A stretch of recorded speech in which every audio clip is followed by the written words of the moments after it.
She was known to millions. Until she vanished into thin air.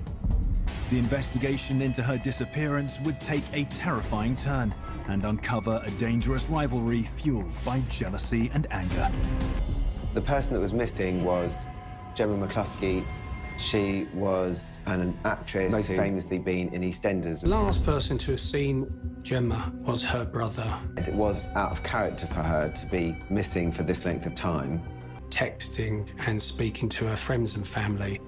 She was in more than 30 episodes playing Kerry Skinner. She was linked to quite a few of the major characters. Gemma had devoted her life to taking care of her mother. But now, 6 weeks after her mother was hospitalized, Gemma has mysteriously disappeared. There was a campaign set up to try and find her. Police received a report about a suspicious object floating in Regent's Canal. It was the headless torso of a woman, and there were distinguishing marks that suggested it was the partial remains of Gemma McCluskey. DNA tests soon confirmed this was in fact Gemma's body. And a big question now was, who would want to kill Gemma McCluskey and why? Over the course of the next few days, they found a series of limbs that had been disposed of in rubbish bags. But the things that were shocking about it was that there'd been nearly 100 hacks or axe marks to the torso. Tony was essentially a failure in his life.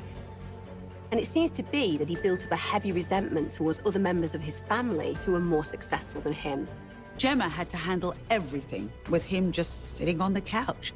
Their father told us that Tony had actually gone for Gemma at one stage and kind of put his hands around her throat. It turned out that on the day he'd reported Gemma missing, several people had noticed that he had an injury on his hand. At the time, no one knew she'd been killed, so it didn't seem suspicious. On the evening of March 2nd, just after Gemma had disappeared, Tony had called a minicab service. When the driver went to pick him up, he had a large suitcase with him. It was extremely heavy, and Tony had given him an odd explanation. He had asked Tony what's in it, to which Tony replied, a stereo system. Well, the cabby had no idea what it was, but he was convinced that whatever it wasn't stereo equipment.